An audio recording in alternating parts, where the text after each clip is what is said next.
Support for your public radio station comes from our members and from the George M. Ewing Canandaigua Forum, welcoming environmental journalist and author Dan Egan for a timely conversation about protecting the Finger Lakes and the Great Lakes, Sunday, November 9th at Fort Hill Performing Arts Center. More at gmeforum.org. From WXXI News, this is Connections. I'm Evan Dawson. Our connection this hour was made in 2017 when the independent film industry hit its peak. Just over 200 indie films found a theatrical release in the year 2017, and the future was looking bright for indie filmmakers.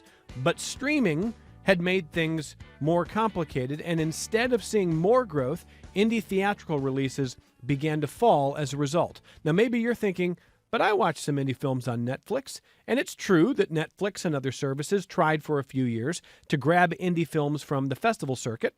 But according to IndieWire, that peaked in 2021. Viewership for indie films on streaming fell from 30 million in 2020, late 2020 into 2021, to 18 million just a few years later. A year ago, a massive new study took aim at our viewing habits. The study was called U.S. Independent Film Audience and Landscape.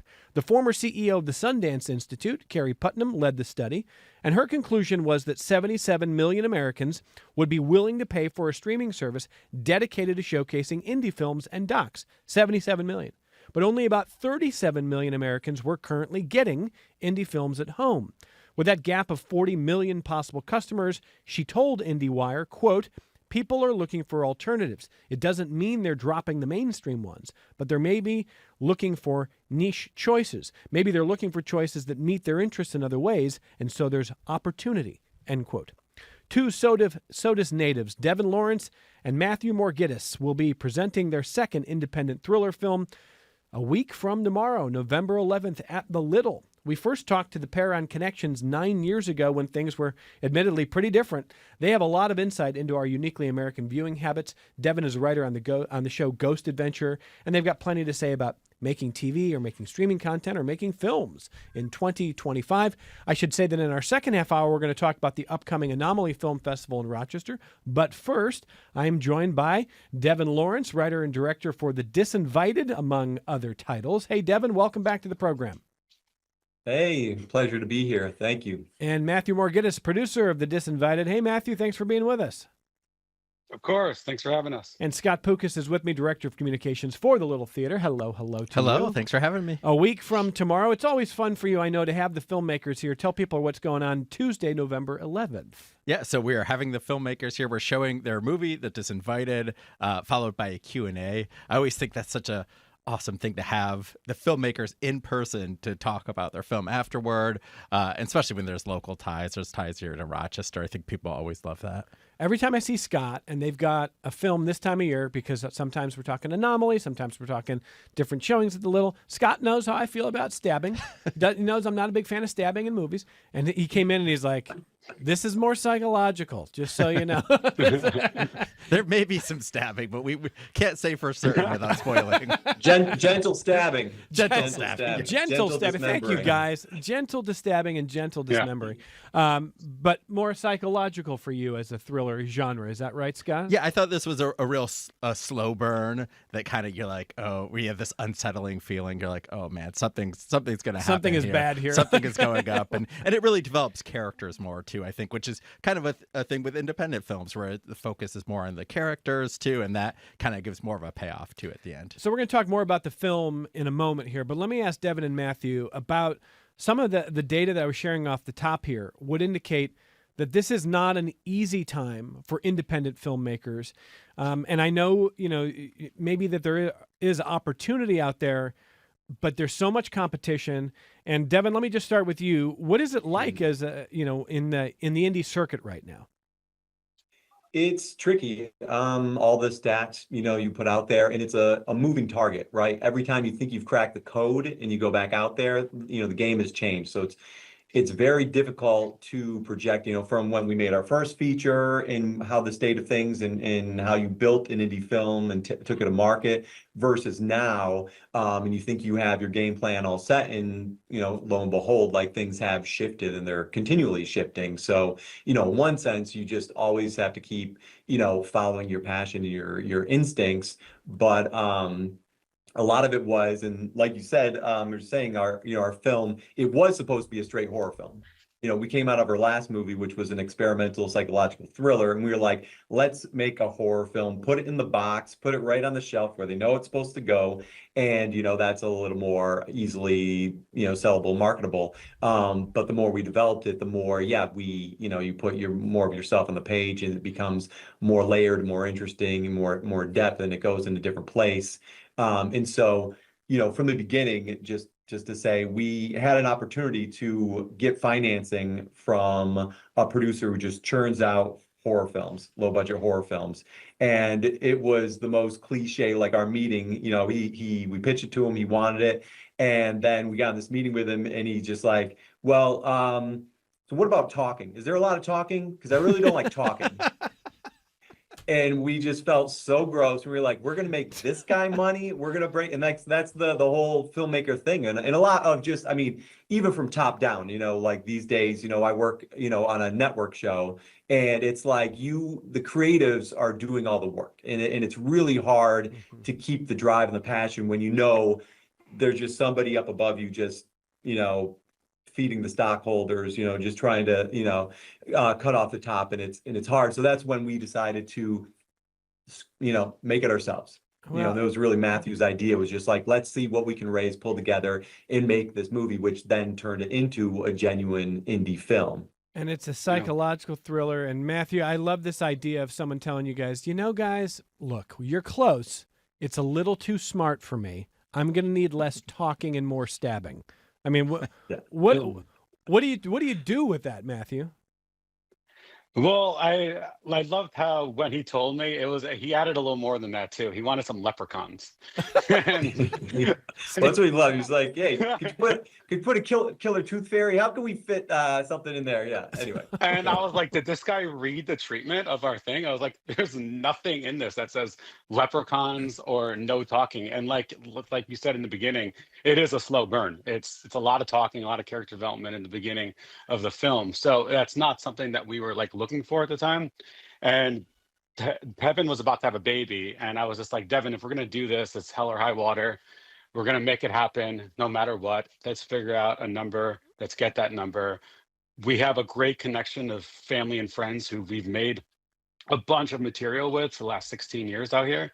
And we took those connections and we just built an amazing crew, and everybody who wanted to do it actually like they wanted to do it. There was no one there who was just doing it because they felt like they needed to. We had a solid team of people who believed in it, and it really was just a true passion project from the very start. Well, and then if you guys end up making a straight horror film, as you said, maybe it's a little easier for audiences to find it. Maybe there's a challenge to get seen. And IndieWire says there is a real discovery problem now. I want to quote from their piece here. They write, in a post-cable cord-cutting era, consumers have a hard time finding the exact content they want. They're stuck clicking through numerous apps and endlessly browsing thumbnails. There's no centralized platform that has all viewing in one place, end quote. And you know what I emerged from, Scott Pukas, from that piece thinking? We need TV Guide back. That's it. We just need TV Guide. And we need everybody to get the same thing every week that tells you what you're viewing.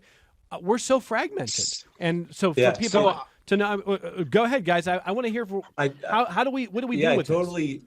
I totally agree. And on one hand, like you mentioned, there's no centralized source and there's multiple platforms. And when we were going out for distribution, and we, won best film at this, major LA festival, and then we were out and we were getting offers from distributors, and, we were looking, for the right place. And so we were shopping around, and then it came up like, oh, well, what are they going to really do?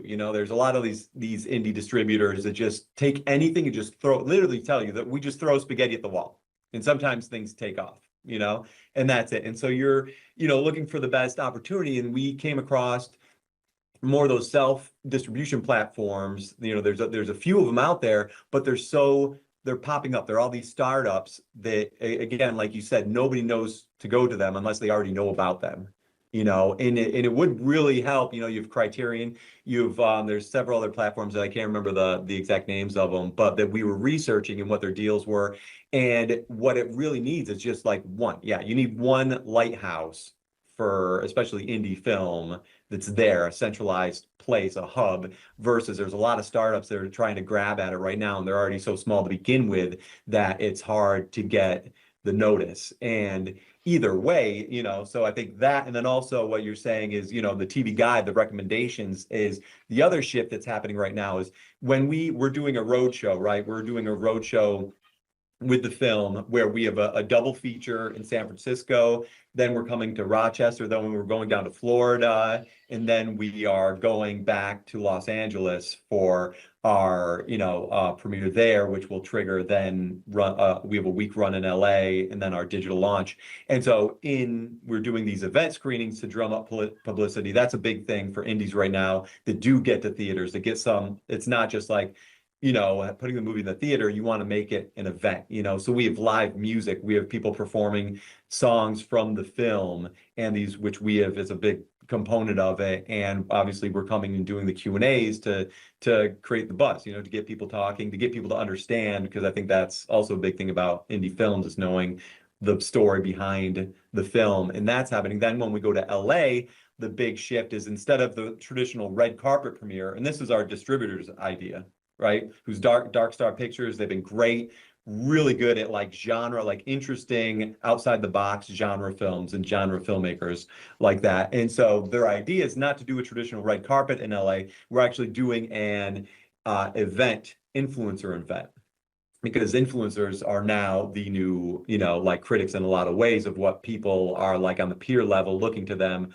for their recommendations. So instead of, again, the red carpet with celebrities, we are doing an event. We're actually doing a wedding-themed event screening in LA. Wow. For where we're inviting out, the distributor invites all the influencers who have, cinema movie followings to come out and to hopefully post and recommend the film. Wow. I mean, that is a lot of work to kind of find the audiences, but I mean, that's the reality. That's why Carrie Putnam, the former CEO of Sundance, said that it was dispiriting to discover the enormous disadvantage facing niche streamers or indie filmmakers against major players. So that's the reality of the landscape. Yeah, go ahead.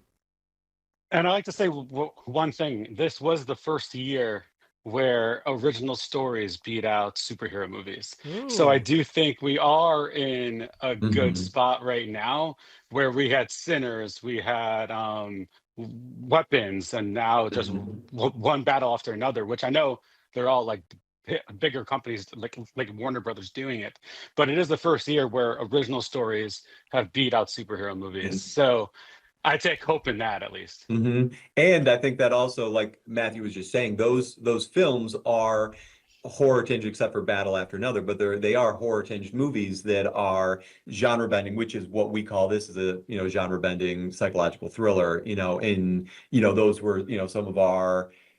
I think there is a shift, like you're saying, the straight horror, people know what it is, but there are big movies breaking through, and they're like gateway horror films that bring in a broader audience because they are deeper. Weapons is more of a mystery. It's a character-driven mystery with horror, just like Barbarian was, and like the movie Fresh, where you're blending these rom-com horror, thriller, psychological elements. And so I think, like you said, there is a very positive, because those are more indie tendencies, a positive kind of light in path forward right now. Yeah, and Scott, we've talked in the past about when you look at the next year of films and what's exciting to you, there's always the sequels, there's always the Marvel universe and the DC universe. I personally, there's nothing wrong, I think, if you dig that kind of stuff, or maybe there's new ways to tell those stories, that's fine.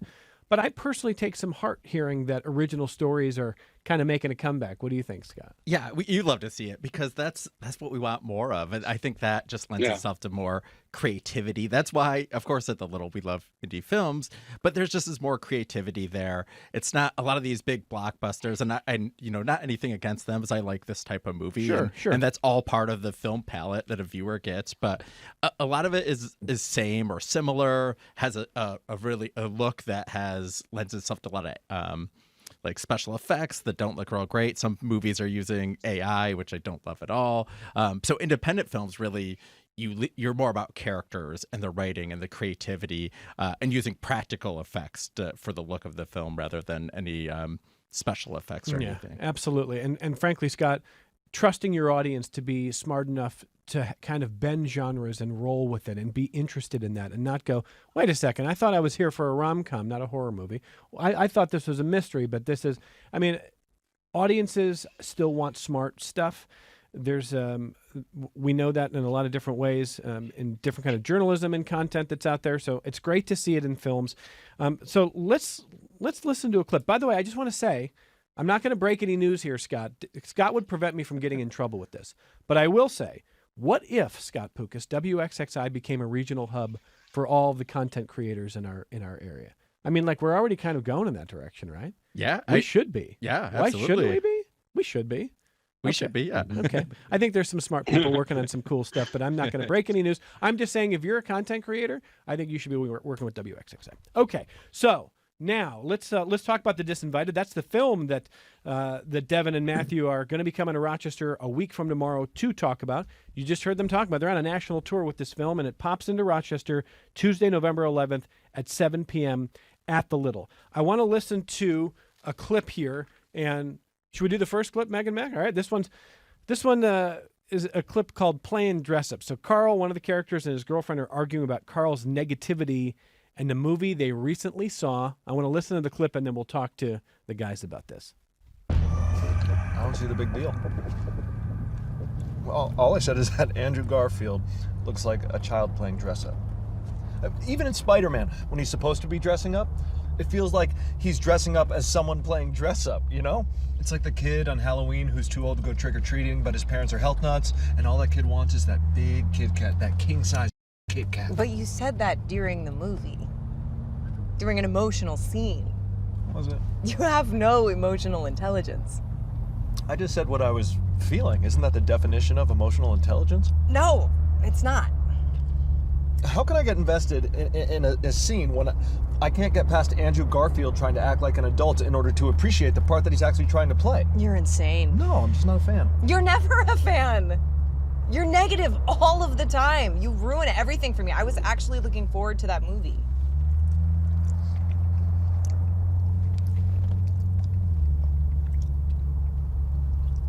At least I'm only negative about things, other things. All you do is criticize me.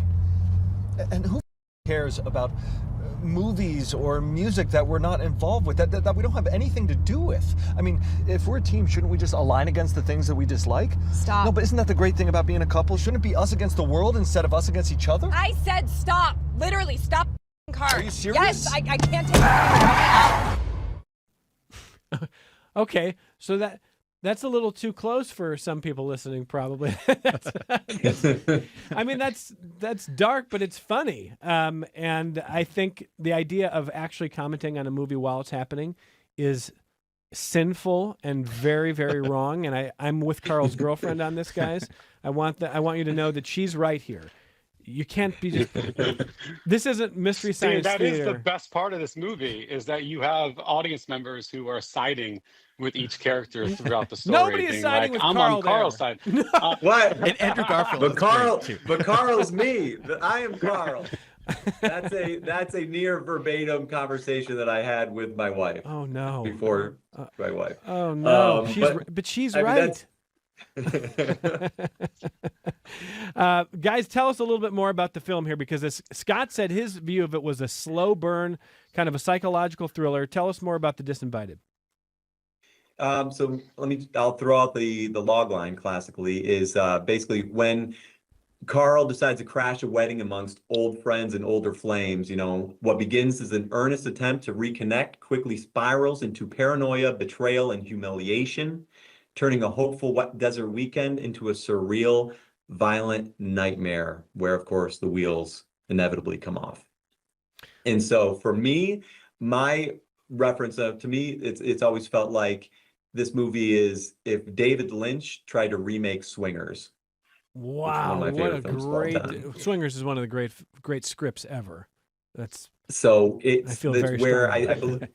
Thanks. Where it's, I think, I hope like the scene you just heard is, you know, where it's very relatable. It's like once you watch it, you're like, you feel on one side or the other, and you're in the seat, and where it's relatable, it's funny, it's strange, it's weird, and it's thrilling, where we have a lot of these moments where whether it's friendship or the relationship of these conversations, and it's a lot about, you know, someone being, you know, feeling left out, feeling rejected, unrightfully so, and kind of coming to grasp with that and just and dealing with it. And so I think during that, but there's always this something unsettling. There's always is exactly something off, and it's these paths where this tone of unsettling tone amongst these relatable scenes and conversations, it slowly kind of comes to a head. I don't know what a murderous leprechaun would say to Carl's wife there, though, Matthew. I mean, I feel like we're missing it. Right? I think we made the right choice here. Yes, you did. Oh my gosh, thank you for that. I love the idea of David Lynch does Swingers. What an amazing description for a movie. Yeah. I mean, like Swingers, one of the great all-time scripts. I love scripts, by the way, that are paced in a way that allows you to not only see character development, but also kind of challenges you as a person. I mean, like you as a I think you can relate to the characters much better that way. I'm a big fan. So Devin and Matthew, cheers on that scene there. And let me grab a phone call from Matt, different Matt. This is Matt in Pittsford, who wants to talk about the creative process. Hey, Matt, go ahead. Hey, it's Matt from Pittsford. I think me and Matthew went to school together, Oh, and I wow. was just wondering, what's up, buddy? What's I up, just wanted to Matt? know how you got so talented and handsome. Oh, no. Well, Oh. funny story about Matt Kalaki is that I met him in 5th grade, and we don't see each other a lot, but we stay connected. We did a film festival in Buffalo, and he showed up to support us. And he just messaged me right now. I didn't even tell him I was going to be on the radio. Didn't tell anyone. He listens to you guys all the time, and was just like, "I'm hearing you on the radio, and I'm calling in." But he's a very supportive friend. And Matt, thanks so much. He came to our last film 10 years ago. He came last year to the film festival, and yeah, I appreciate your support throughout all these years, Oh, Matt. the movie was great. It was definitely thrilling, scary, perfect time of year for it to come home to Rochester. So I look forward to seeing you at the Little. Thanks, Matt. Man, that's awesome. And the guys are not even a plant call. I love that. Just an old No. admirer. It's so funny. Guys, before we let you go here, films like The Disinvited, you know, you're going to do everything you can to put it in front of people. But the point that the former CEO of Sundance was making was that if your name was different, if you had a big hit beforehand, everything would be different. That the disadvantage that you face is really, really steep, and it's getting steeper. Is there any way around that in the future? I mean, you guys are trying to hustle out of it, and I respect that, of course. But is there any way to level the playing field, guys? It's tricky, but I mean, I think every time we do this, we do come up with a new blueprint for the next one of the next, indie film. You can't get away. You do need a name, right? Like there needs to be a name. And so when you're coming up with your budget, it's like you got to put 75% going into production. You got to save that 25 to get at least that one name that is going to be like, foreign sales can hang its hat on. And it's because you just have to do yourself that service in really going forward. It sucks, because, we got the best actors, that we could find. And, we'll get into it in the Q&A. We filmed a day and then we stopped production until we recast our lead actor for a month. and we weren't going to go back until we found the perfect actor, and we did. And Sam Daly absolutely crushes it, and like all of our actors are incredible across the board. However, you have to, as indie film, you got to protect yourself with making sure you have that money bag for at least that one bankable name, to again get you to float above that with the distributors and with film festivals and with platforms. Well, and Scott Poukas, in some ways, that's part of the Little's role, is making sure that your audience knows that, yeah, they'll see Oppenheimer, and they're going to see Barbie, but they're going to be able to see The Disinvited, and they're going to see a lot of stuff that would be off their radar, right? Yeah, and watching this stuff with a crowd makes it so much better. That communal experience. Like, I'm so excited to watch The Disinvited with a crowd. Like, having a movie that's just building suspense and tension, it's just a lot better when you're with hundreds of people surrounding you. Devin Loris. And I would just like to say go ahead, man. one more thing is that it means a lot for us to come back to Rochester and show this film. And when we were making this film, the whole, like, Devin and I would always say, like, we want to go back to Little. We want to show this film to Rochester before its release. We want to give our hometown a chance to see it before everyone else. So this isn't just like I know it's not like a normal thing to go to Rochester and show a movie, but this is our most exciting stop for Devin and I during this whole press tour. It is Rochester, and we are most excited about this, and we're very proud to show it to our hometown. And over the years, we've come back, we've tried to make multiple films, back in Rochester. We've been to Rochester over the years for location scouts, casting. We've done casting calls in Rochester to make films, and and it's hard because any movie is a minor miracle, and things spiral out. But we've been trying our hardest to come back and make films in Rochester, and we love to at least be able to bring them back. And we have many. There are like 10 people from Rochester involved in this movie, from musicians to producers to actors. There are at least 10, a dozen people from Rochester, the Rochester area in this film. You guys know better than I do, but you never know what's going to explode, what lights it, and what leads something to go from winning contests, winning festivals, winning awards to mainstream. But for now, I hope you enjoy the grind, and I hope you enjoy your time back in Rochester next week. Thank you for making time for our program today, guys. Thank you so much. Thank you for having us back. Devin Lawrence, Look forward to next time. Matthew Morgidis. The film is The Disinvited. You can see it at the Little Theater a week from tomorrow, Tuesday night, November 11th, 7 p.m., followed by the discussion with the filmmakers, and you could hear just how much affection they have for their hometown, their home region. They're coming back. Scott Poukas, thanks. That was a lot of fun. Yeah, thanks for having me. Have a great fall season at the Little Theater, thelittle.org for more information. We're talking about Anomaly on the other side of this break. Support for your public radio station comes from our members and from 2 Point Capital Management, an investment firm working with clients to create custom portfolios of stocks and bonds. 2 Point is dedicated to helping people manage financial risk in good times and bad. More at 2pointcapital.com. At NPR and this station, we're not beholden to anybody but you. Public media is central to our democracy, and our editorial integrity is non-negotiable. This is NPR.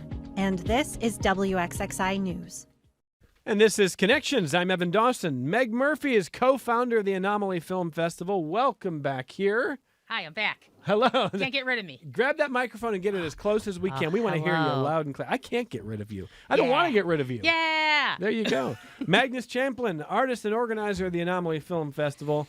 Magnus, welcome back to you. Love to be here. I don't ever want to get rid of you either.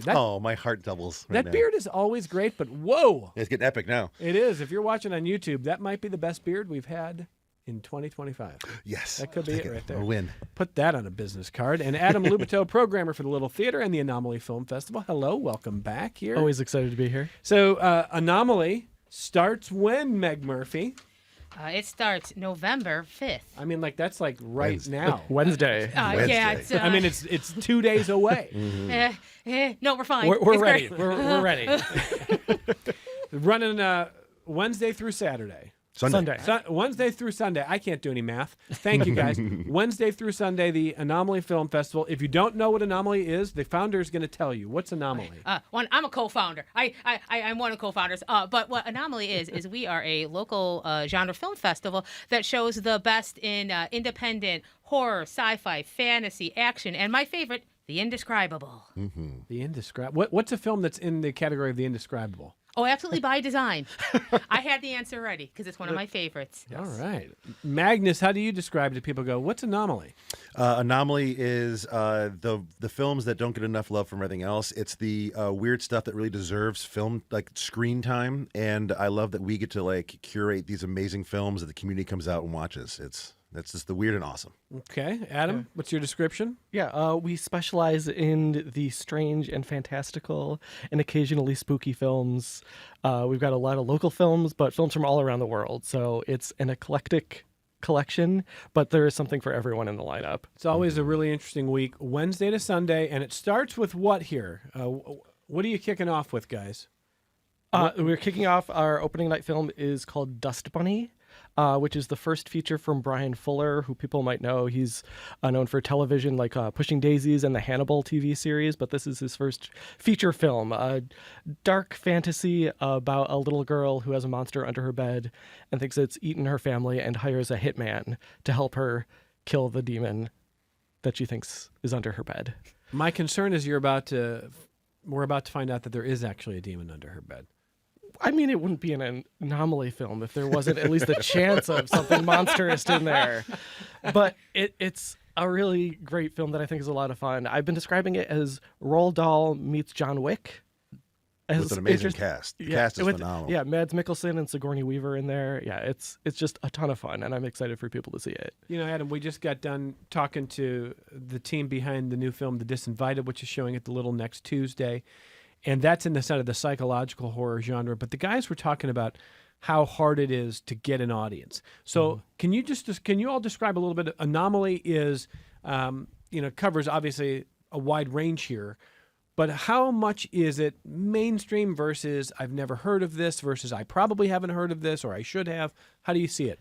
Yeah, most of it is things people haven't heard of yet, especially since we're showing films that are still kind of on the festival circuit, which means they haven't usually gotten distribution yet. And so they don't really have like the marketing push of like a big studio film behind them.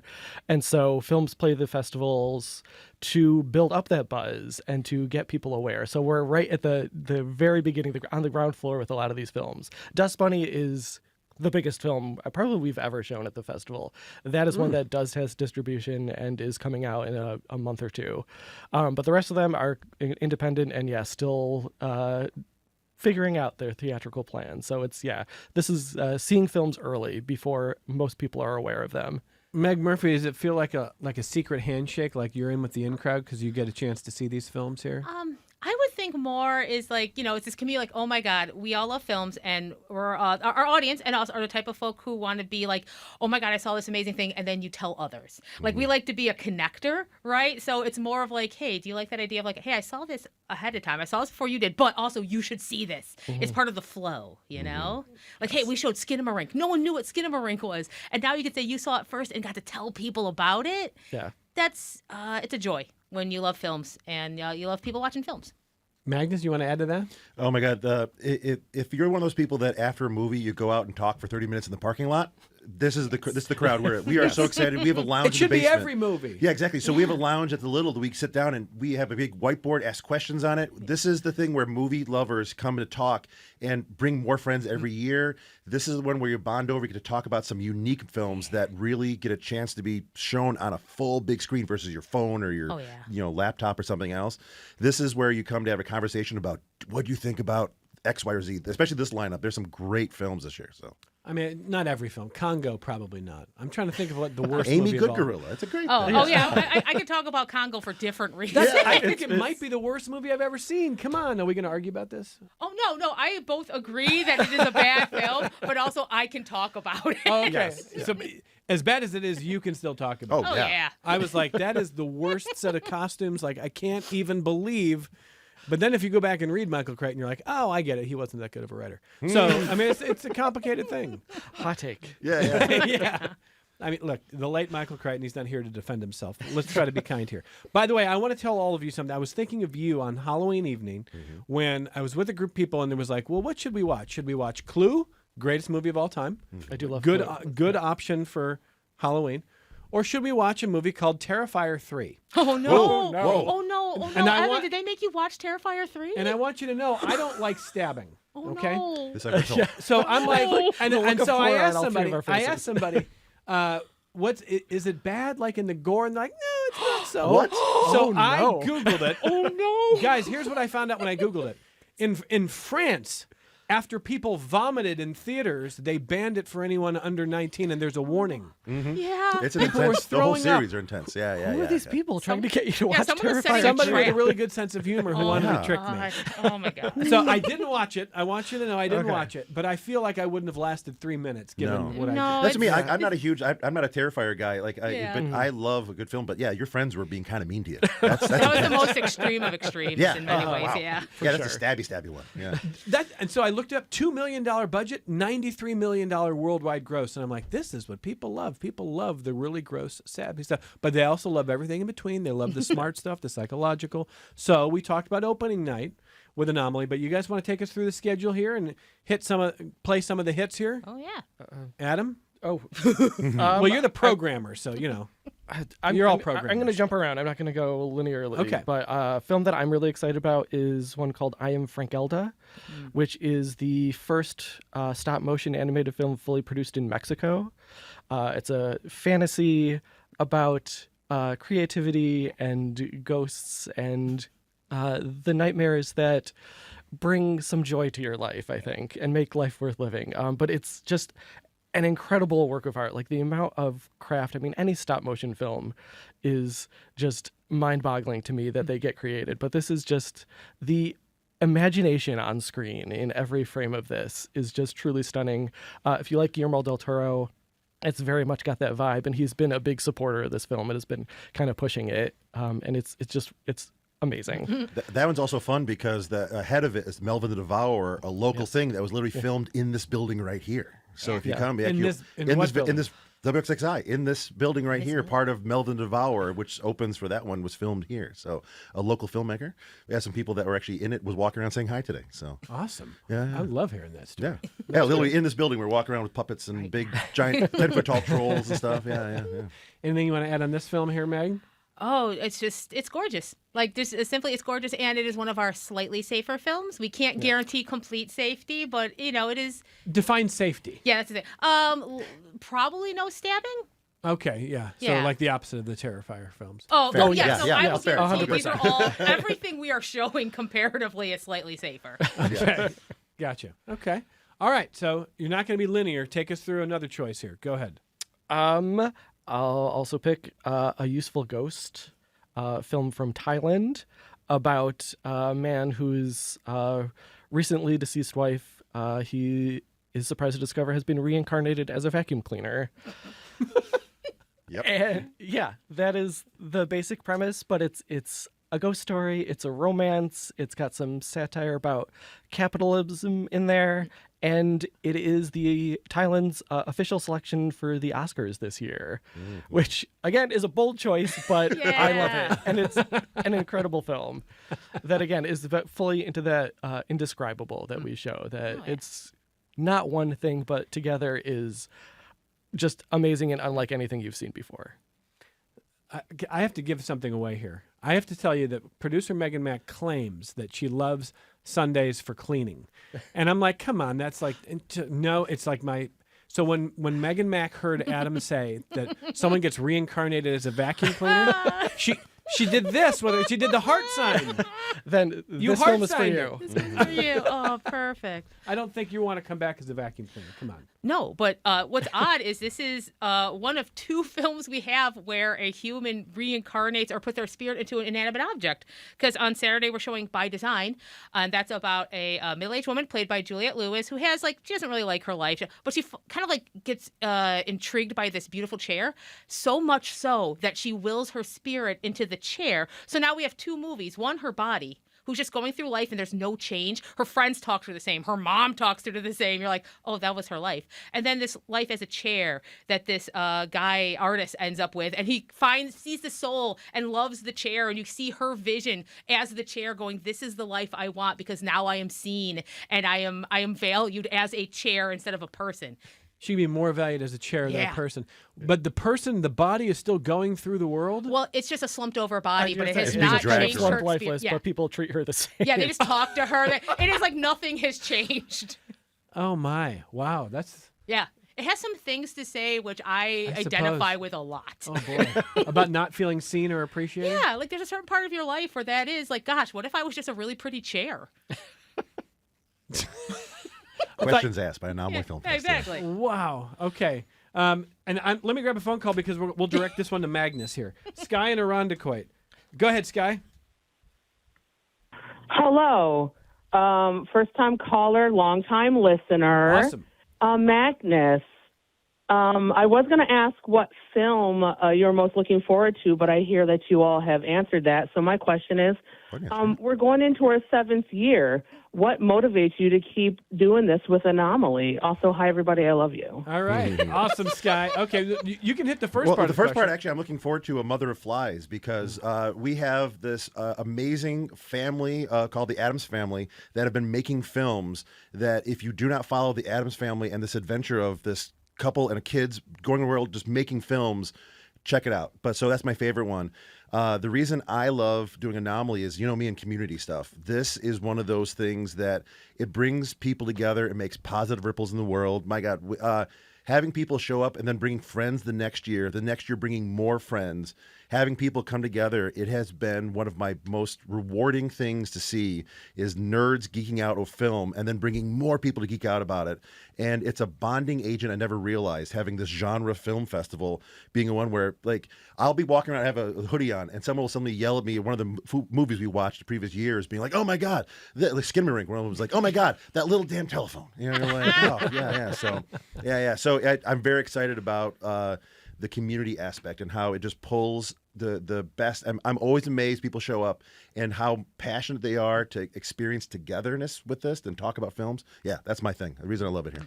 That is not surprising to me, knowing Magnus over the years. I would say community is at the core of so much of what you do as an artist. Mm-hmm. And I love that is 100% genuine because it's I love people. It's great. Because it's hard work what you guys are doing here.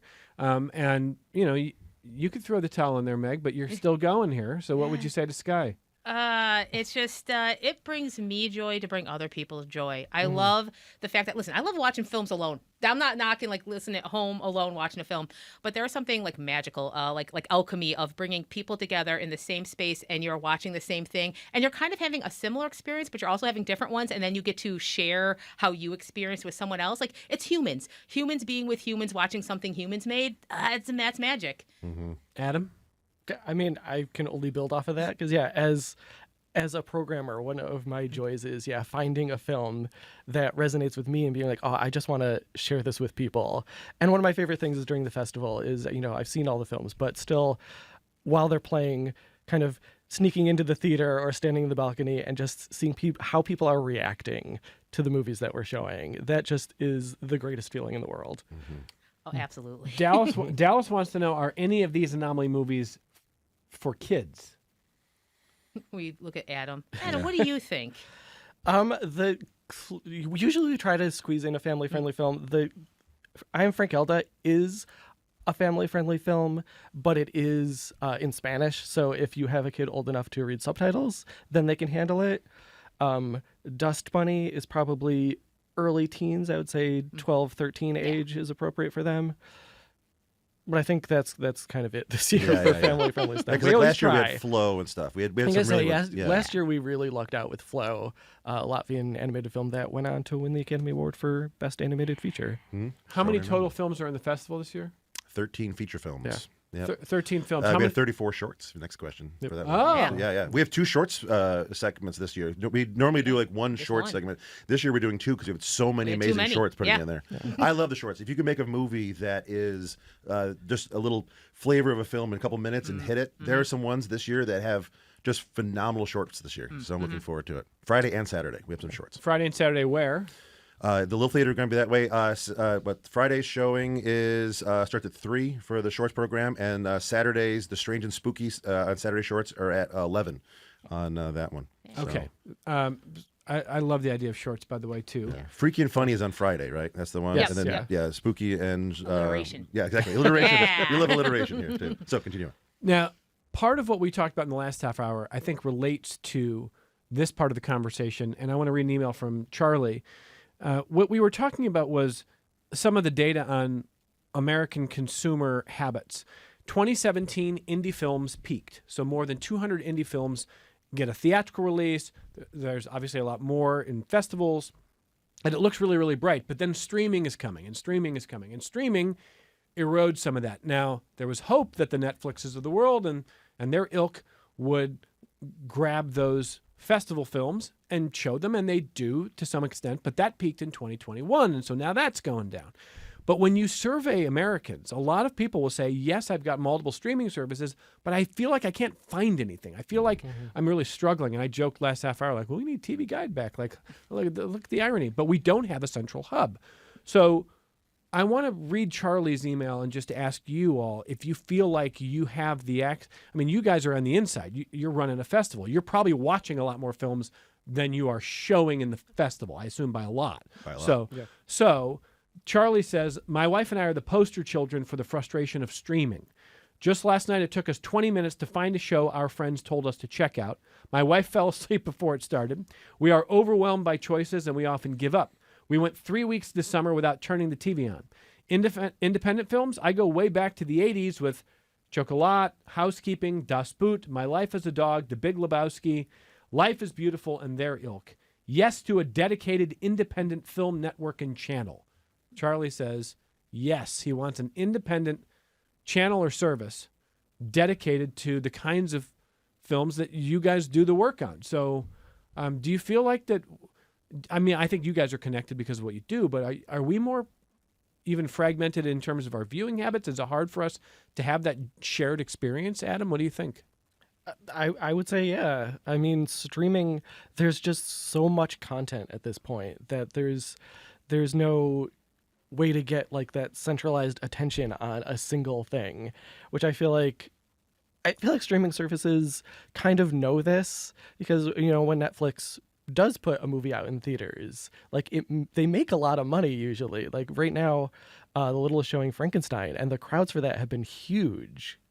And I feel like that's because it's the one theater they have in theaters right now. People are seeing it, they're interested in it, and then once they see it, they're talking about it and telling their friends, and it builds up that kind of attention that is lacking when it's, you know, there's just 100 movies that release on various streaming services every week, and the next week another 100 more, and there's no way to get that kind of attention and it to become sort of a cultural touchstone the way so many movies in the past have. Yeah. What do you think, Magnus? I spent a bunch of time trying to find people that have my taste that are film like critics of sorts on social media. Instagram, there's plenty of people giving their take on stuff. So a lot of times I'll spend some time to find a person that has kind of the same flavor as me to help cut my list down a bit. But that's why hanging out and socializing and watching films with others, I've learned about more movies by listening to the crowd here or the people come with Anomaly. So I'll be following them, and I ask questions of friends now to get my list down because the list of movies I want to watch are endless. And it's tough now. Like I said, the social media now, everyone has a 15-second clip of something in front of you, so it's hard to catch a person to watch a whole thing when you have this conveyor belt tossing stuff at you constantly. So the world's a little different. So I spend time listening to people I trust who love music. Like Adam. If Adam suggests a movie, he's up that list higher. So there's people that close friends are also social media folks that I really take some time to follow. Movie reviewers, for lack of a better term. We don't have them anymore. So I try to find a trusted voice that I like. Oh, I do like this person, and keep track of it that way. Meg, what do you think? I think that's the importance. I think, of course, I'm self-importance because I help with the festival. The importance of festivals. Adam has put together an amazing mixtape. And there's just so much music out there, but your friend would put together this is why and the order, and this is a whole experience. I'm gifting you an experience, right? So I feel like in many ways this is a gift of, listen, we've made the decisions. We put together something that I think works together. It flows. You don't have to worry about deciding. it's something like Anomaly. We made the decisions for you, and I think you'll dig them. And also, we'd love for you to come. We'd love for you to come. But if you can't, take a look at our schedule and pick out a couple things, because we spend a lot of times picking out the things that we think work the best and we want to share the most. So, yeah, it takes a little pressure off. You don't have to, this weekend, you don't got to worry about it. We got you. I love the idea of it as the mixtape for the genre film, genre. Is it genre films? Yeah, genre films. What genre is it? It's genre. I get confused about that. Genre. You did the very French. That was very French. I tried. Yeah. That was very good. Very classy. Side note: kids these days will never appreciate how great mixtapes could be. You know, That's true. There's a lot of lost arts out there. Down to our last 90 seconds. So if you just popped in and you go, "I've heard of Anomaly. I don't really know what it is." Where does it happen, Meg? It happens at the Little Theater and Thursday night at the Dryden. Thursday night at the Dryden. Otherwise, at the Little, it starts on Wednesday, goes to Sunday. As Magnus mentioned, you've got a couple of opportunities to see shorts. Otherwise, you've got 13 full-length films, and a chance to see the kinds of films that, there's going to be some name actors, of course, but a lot of the stuff is going to be new to you. And it's going to be stuff that you go, I'm so glad they grabbed this because I had no idea this was even out there. They work very, very hard at that. What do you want to close with, Meg? What do you want to leave with listeners about an Anomaly here? Seeing movies with people that are new to you is such a magnificent, lovely experience. It's like sacred. Enjoy that. Take that moment. Be with people. Watch stories. Magnus? The popcorn's great at the Little. Come eat yeah. popcorn with us. Yeah. Well. Trust the fat guy. Yeah, popcorn's great. The movie's phenomenal, but yeah, popcorn also helps. The popcorn is great. The popcorn has saved a lot. Even when on the rare occasions when people don't like a movie at the Little, they're like, well, the popcorn was good. Yeah, exactly. Best popcorn in the world. What do you want to leave with people as they look at the schedule? We haven't talked about all the films here. Anything you want to squeeze in the next 40 seconds? Sure. I'll end with It Ends, our closing night film. Thriller about a group of teens on a road trip who realize they are on an infinite highway with no exits and no way to get off or stop. And it starts off as kind of a horror thriller, but then it shifts to something else as it goes on. It's a little existential and I think a really unique film. And I think is just a fantastic way to close out this year's festival. I immediately want to go watch the trailer for that. It doesn't have a trailer, which is we're trying to tell How people new it about is. it. Yeah. That's how new. There's not even a trailer for this. Yeah. Also, probably no stabbing. Yeah, we also have a lot of No, no Q&As stabbing. too. A lot of filmmakers coming too to this thing. Yeah. So there's thank you for filmmakers. that. Yes, so thank you. come. So check if it you out. want to see the schedule and see not only the films but the filmmakers and Q&As there, where can people find the schedule? AnomalyFilmFest.com. AnomalyFilmFest.com. Full schedule starts on Wednesday. Have the most fun, guys. I really appreciate you always coming do. in here. Thank Meg you. Murphy is the co-founder, not just the founder, Yes, the true. co-founder. Thank you, Meg. Magnus Champlin, thanks for coming in and talking to us about this. Have a great week. And Adam Lubito, same. Enjoy some popcorn. But it's mandated, right? Yes, absolutely. It's going to be a great week. Anomaly this week. From everyone at Connections, thank you for listening. Thank you for watching. And thanks for all the great recommendations from listeners on films with no stabbing. We will talk to you tomorrow on member-supported public media.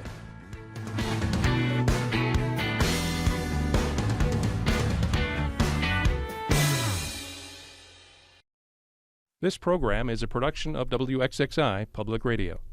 The views expressed do not necessarily represent those of this station, its staff, management, or underwriters. The broadcast is meant for the private use of our audience. Any rebroadcast or use in another medium without expressed written consent of WXXI is strictly prohibited. Connections with Evan Dawson is available as a podcast. Just click on the Connections link at WXXInews.org.